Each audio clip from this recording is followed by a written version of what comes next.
Bueno, en la clase de hoy vamos a aportar algunas ideas para llevar adelante un proceso reflexivo sobre el método de diseño, el método en este caso de diseño arquitectónico. Hemos tratado la primera clase de hacer un intento de crítica hacia lo que son los modelos tradicionales o las concepciones tradicionales sobre lo que es método. Método como una secuencia de paso, como un conjunto de etapas, ¿no? Y nosotros queremos instalar la idea de método como una capacidad propia de un pensamiento orientado a fines, un pensamiento controlado que permite tomar decisiones lógicas y llegar a buenos resultados. En el día de hoy la clase va a versar solamente sobre el abordaje de dos autores que ya son conocidos porque ya lo hemos tratado en la unidad de problemas, pero acá vamos a tratar también de ver qué de específico nos pueden aportar para una conceptualización distinta de método. Como ya hemos presentado, el método es un proceso estratégico de toma de decisiones y en ese proceso de toma de decisiones involucran aspectos diversos sobre el tipo de abordaje que se produce sobre la problemática general del proyecto. En este caso vamos a analizar brevemente los modelos de Herbert Simon y de Donald Schoen para tratar de entender cómo se produce ese proceso decisional que lleva al método de diseño a llegar a la meta.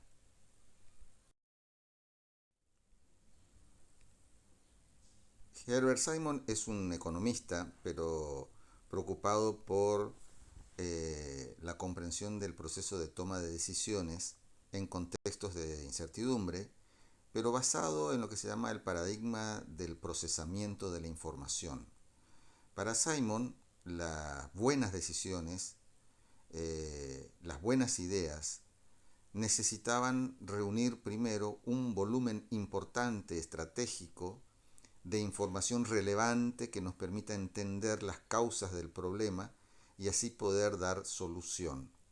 Es decir, desde el punto de vista de Simon, el proceso de diseño es un proceso de cambio de una situación a otra en la cual la nueva situación es mejor con respecto a la situación inicial porque contamos con toda la información necesaria para poder generar una estrategia de cambio. El otro autor es Donald Schoen, un filósofo y pedagogo que trabajó también en el proceso de la toma de decisiones estratégicas en determinados tipos de organizaciones. Investigó mucho el campo educativo y sobre todo tiene un trabajo de investigación específico sobre el estudio de arquitectura o sobre la formación de los arquitectos. El interés mayor de este tipo de estudios llevado adelante por John era saber cómo se forman aquellos profesionales que necesitan reflexionar para solucionar sus problemas.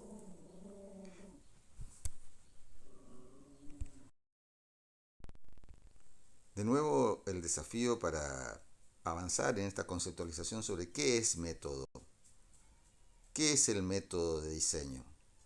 Si salimos de esa concepción típica de la secuencia de pasos y nos preguntamos sobre la naturaleza del método, intentamos ahora tratar de entender algo más sobre esa naturaleza cognitiva que tiene el método porque a través del proceso de decisiones nos permite entenderlo mejor como un procedimiento estratégico de avance y de resolución de problemas.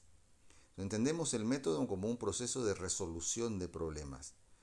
Y como ya hemos avanzado en otra oportunidad, no solamente de resolución, sino también de formulación de problemas. Entonces, el método es una capacidad que tiene el diseñador para formular los problemas de proyecto conforme a demandas, expectativas, requerimientos, restricciones, pautas propias y poder proponer a partir de esa instancia de definición problemática respuestas o propuestas que sean coherentes con esa situación de partida.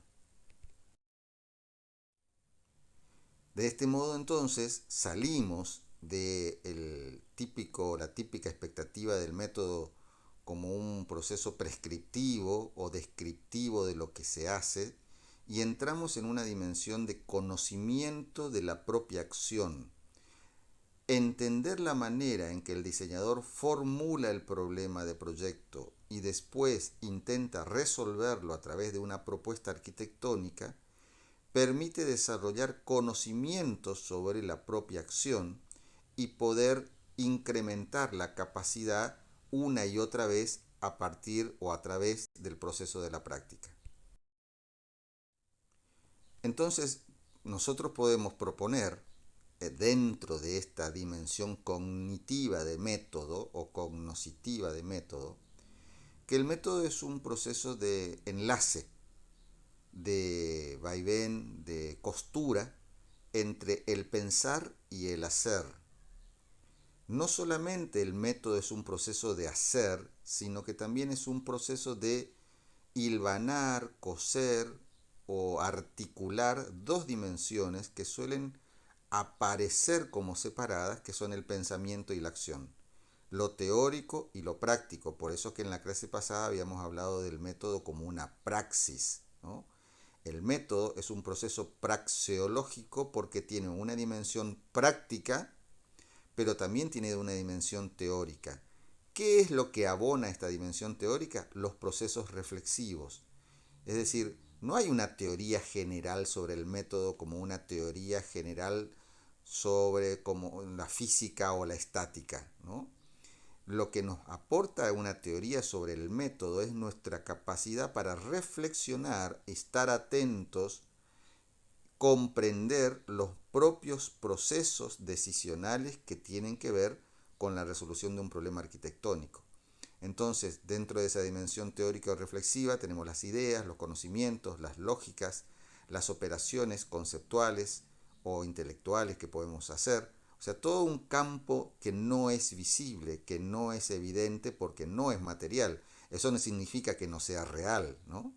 Y por el otro lado, lo que producimos como resultado de nuestra acción proyectual, ¿sí? Nuestros materiales, croquis, plantas, maquetas, animaciones, imágenes, ¿sí? Propuestas visibles, que eso sí entra dentro de un universo de lo observable, ¿no? De lo material, porque casi que lo podemos tocar, podemos analizarlo, podemos poner a consideración de todos.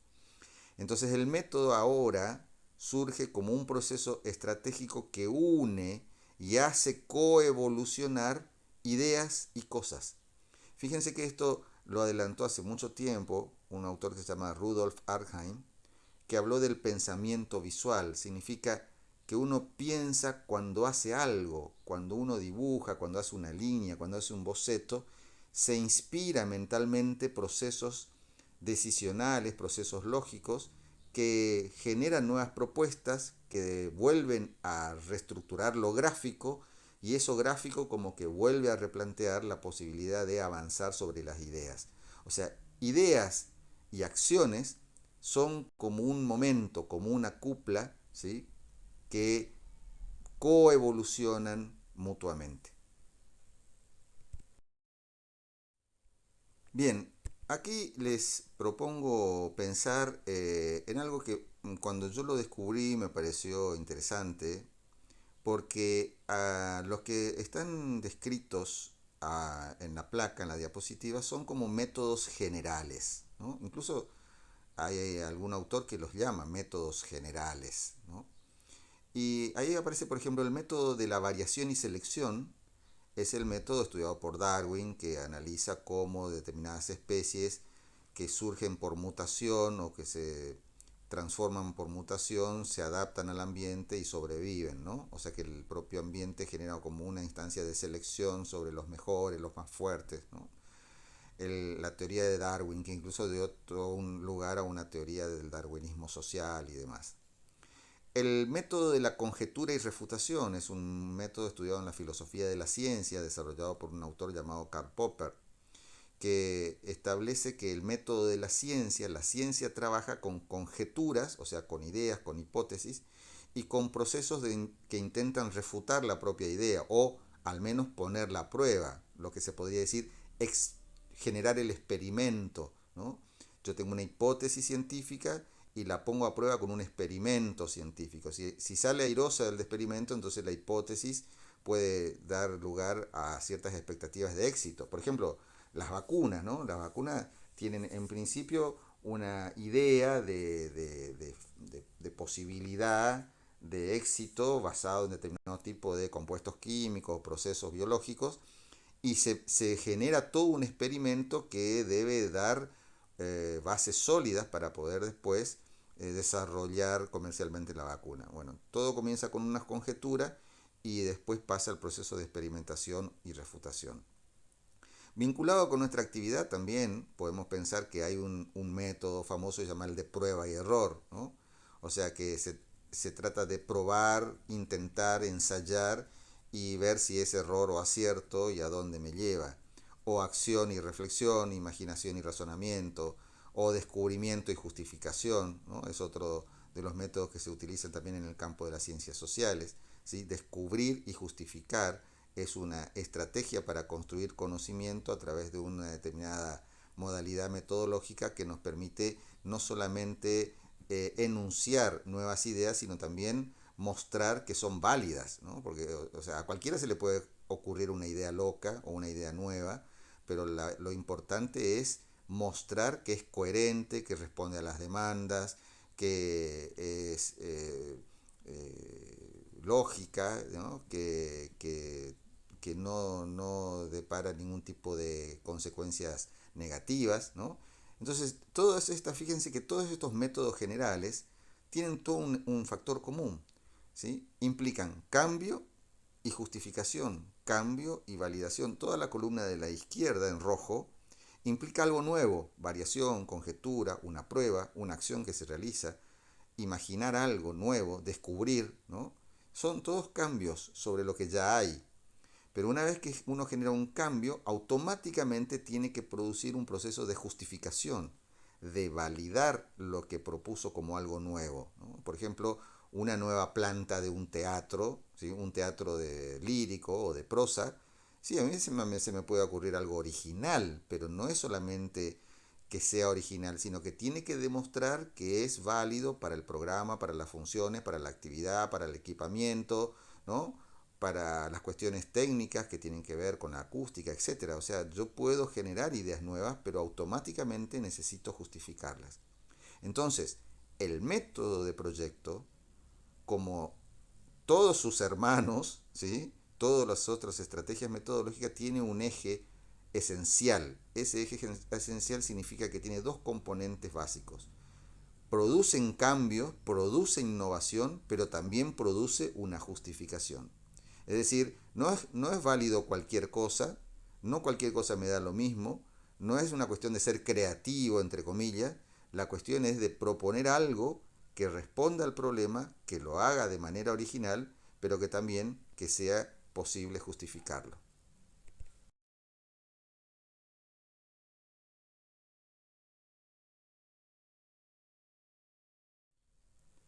Bien, en el modelo de Simon, eh, nosotros ponemos la propuesta de Simon consiste en dividir el problema en partes. En esta cuestión metodológica, si yo tengo muchísimas variables, seguramente la puedo ir resolviendo por seleccionan, paquetes, ¿no?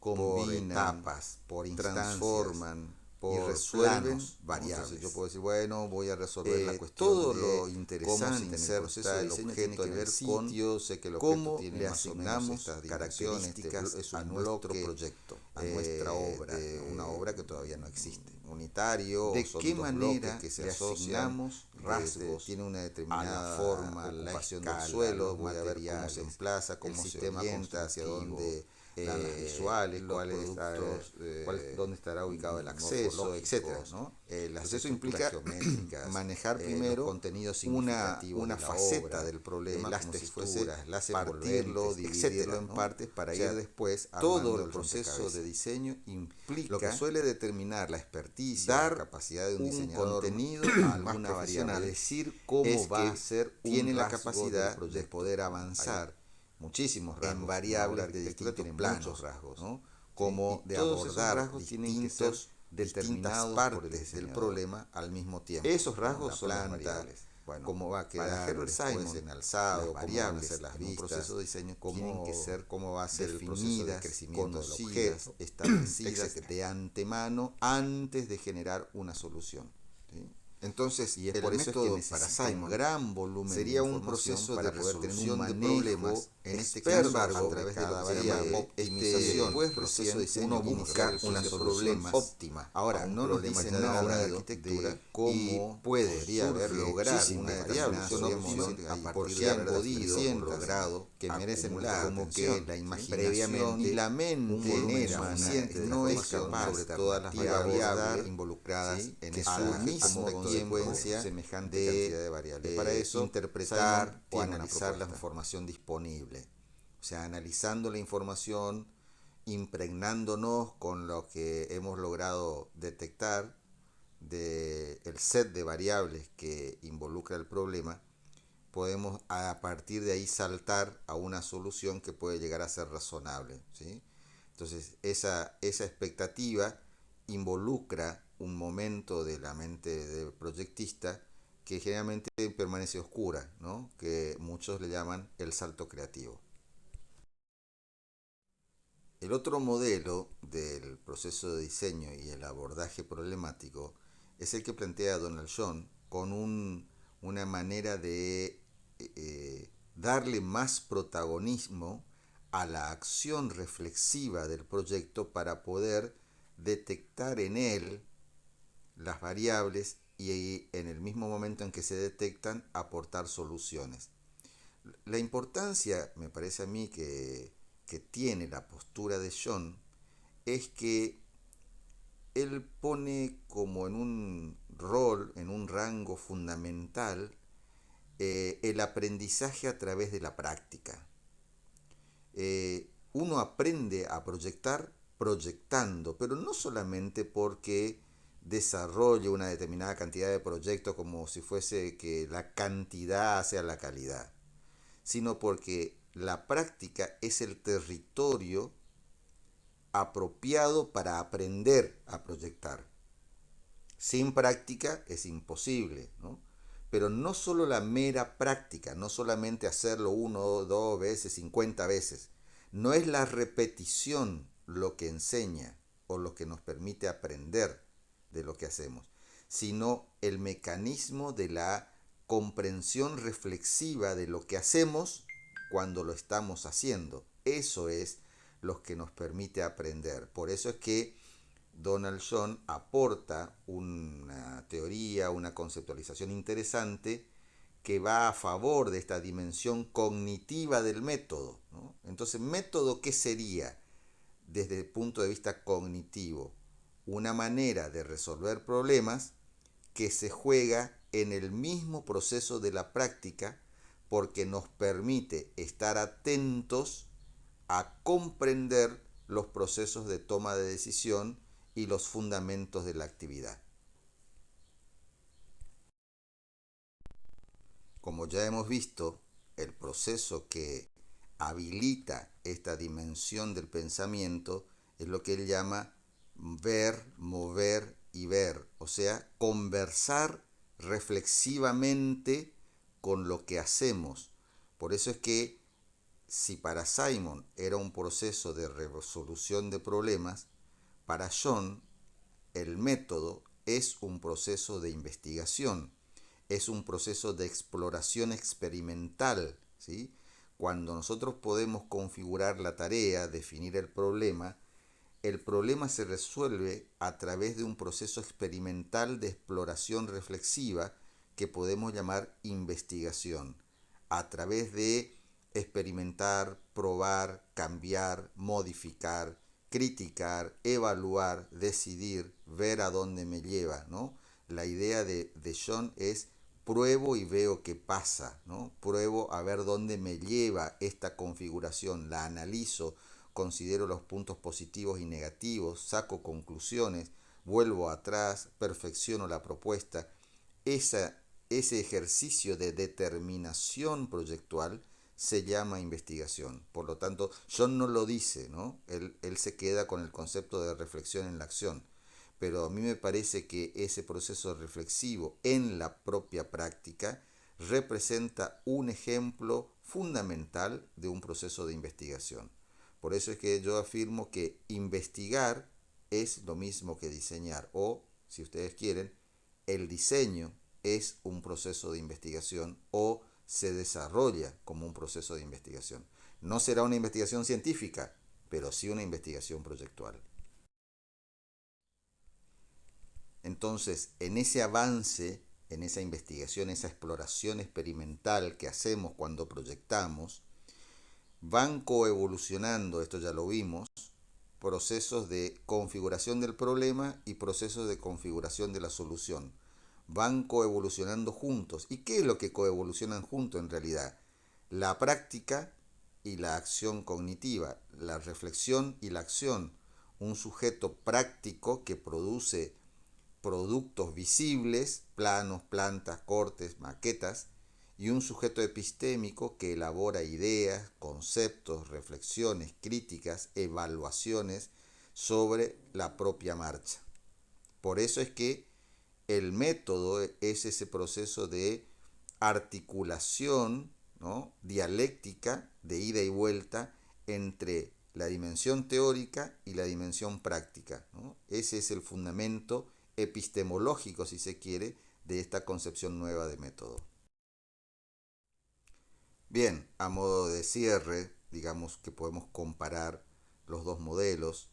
Para Simon, basado en el paradigma racional de resolución de problema y de procesamiento de la información, esa es la clave, ¿no? John se para en el paradigma de la práctica reflexiva y de la reflexión en la acción. Para Simon, lo importante es optimizar la solución, la respuesta, y para John lo importante es producir un proceso exploratorio en el cual coevolucionan problemas y soluciones. En Simon es importante el concepto de racionalidad limitada, que dice que no podemos operar con muchas variables. Para John, la aparición o la convergencia de las variables se dan en ese mismo proceso de conversación reflexiva con los materiales de la situación. Los materiales de la situación son lo que yo voy generando, ¿no? Ese croquis, esa propuesta, esa alternativa, ese partido, son materiales de la situación que me permiten conversar reflexivamente con ellos, conversar conmigo mismo. Para Simon es importante que el problema tiene una estructura definida previo a la solución, y para John el problema se va constituyendo a medida que voy abriendo puertas a partir o detrás de pequeñas soluciones, ¿no? O sea, las pequeñas soluciones, las pequeñas propuestas abren puertas para reproblematizar, y una reproblematización abre puertas para reproponer. Para Simon es importante esto de los sistemas, del agrupamiento, de cómo configuro yo un set, un conjunto de variables que pueda ser abordado con cierta capacidad, ¿no? Esto de dividir el problema en partes. Una cuasi descomponibilidad del sistema significa que no lo puedo descomponer tanto, o sea, no puedo abordar variable por variable, sino que tengo que establecer paquetes, ¿no? Entonces, vamos a suponer, bueno, voy a resolver la fachada. La fachada es un paquete de variables que requieren ser resueltas todas juntas, ¿no? Por eso es que es importante la idea de una cuasi descomponibilidad del sistema, no lo puedo descomponer en sus partes más unitarias. Y en cuanto a John, lo importante es establecer este proceso de probar y ver a dónde me lleva, establecer las consecuencias de la decisión. Eso significa veo qué pasa, y si las consecuencias de la decisión me parecen aceptables, avanzo, ¿no? Es una manera de tener control sobre el proceso, tal como habíamos comentado en la clase pasada. En Simon, yo necesito tener explícita la información y hacer explícita la propuesta. Voy de un contexto explícito, conocido, a otro contexto explícito y conocido. Generalmente en la propuesta de John hay ideas que no son explícitas, pero que se tienen que mostrar en una propuesta. O sea, yo puedo tener una idea, una concepción, una pauta, una intención, y la hago explícita en un boceto, en un esquema, en un gráfico, y eso a la vez me permite tener o desarrollar otras ideas O sea, voy saltando de momentos de, de lo explícito a lo tácito y de lo tácito a lo explícito. Lo tácito es lo que no veo y no toco, ¿no? Un pensamiento, una idea de proyecto es algo tácito, pero que se hace explícito cuando lo dibujo, y así sucesivamente voy alternando a través de todo el proceso. En Simon los parámetros de la evaluación se establecen de antemano, cómo tiene que ser la propuesta para que esté bien. Yo puedo definir, hacer como un checklist, ¿sí? Y decir, bueno, a ver, la propuesta tiene que tener esto y esto, y así va a estar bien. Sin embargo, en John, los parámetros de la evaluación final de la propuesta también se van configurando en la marcha, ¿sí? Porque es en la propia práctica en la que se ponen los contenidos, las características, los rasgos esenciales para considerar la propuesta como una propuesta adecuada. Bien, llegamos hasta aquí. Espero que algunos de los conceptos que les he aportado les sirvan para poder reflexionar más sistemáticamente sobre el proceso de diseño.